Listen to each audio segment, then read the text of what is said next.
Hey y'all, this is Miss Sanders coming to you with another video in your skills packet.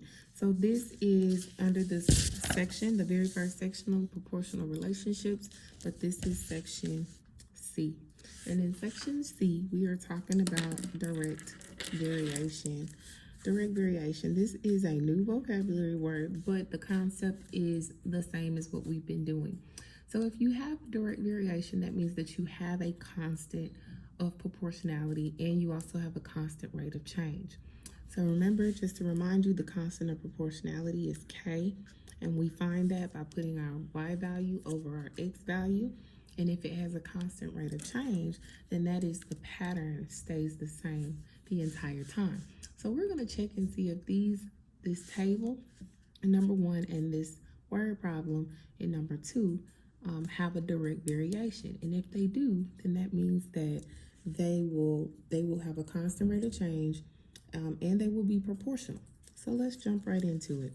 So I have this table. The values are kind of all over the place. They're not in the succinct order. They don't start from 0. They don't start from 1. So what we're going to do is we're going to set up ratios, and then we're going to figure out if they're equal to each other. And if they are equal, then they have a direct variation, or they are proportional, or have a constant rate of change. All of these are interrelated. So let's start with the very first one. Before I start with that, we need to know that our table, the first set of values is always X, and the second set of values is always Y. So I'm going to set up the ratio as my constant of proportionality with Y over X. So my first graph is 220 over 3. My second one is 340 over 5. My last one is 400 over 6. I want to simplify each one of these to figure out if they have a direct variation with each other. And if they do, they should all simplify to the same number. So on my scratch sheet of paper, I am going to divide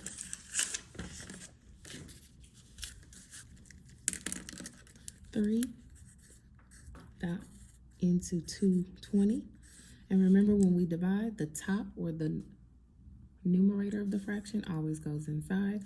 The denominator, the bottom of the fraction, always goes on the outside. So now I'm going to divide. 3 can't go into 2, but it can go into 22. 3 into 22 is 7. 3 times 7 is 21. I subtract and I get 1. Bring down my next number. 3 into 10 is 3. 3 times 3 is 9. And this is going to repeat. So I'm not going to go many times because we know it's just going to repeat 73.333333. So this constant of proportionality, this constant of proportionality, yeah, don't judge me, I told my paper, is 73.3. Next one, I'm going to divide 340.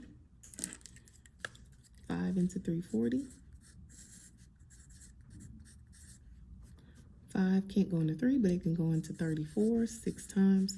6 times 5 is 30. I subtract and get 4. Bring down my 0. 5 into 40 is 8. So the constant of proportionality for this one is 68. Last one, I'm going to divide 6 into 400. 6 can't go into 40, or it can't go into 4, but it can go into 40. 6 times 6 is 36. I subtract and I get 4. Again, 6 into 40. 6 times, I subtract again, and I get 4.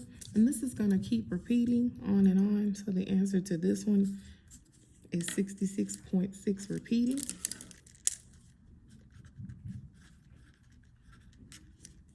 If you look at these, none of these are the same.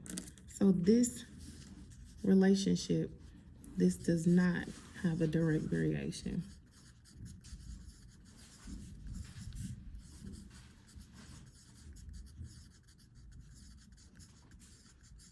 And I'm sorry, y'all, I tore my paper. Make sure you don't pull up your sticky hard. Let's look at number 2. And of course, this goes with this one. Let's look at number 2. And I'm going to do number 2 on my different paper. Same one, but different paper. It says the cost to print a yearbook is 45 cents per page. So I can draw a table and I can put the cost. We have our pages and we have the cost per page. And it's written in Y over X because that's how we write the constant of proportionality, cost per page. But if I'm writing X and Y, I'm going to write the X first, always. So if I have 1 page, it's 45 cents. If I have 2 pages, it's 90 cents.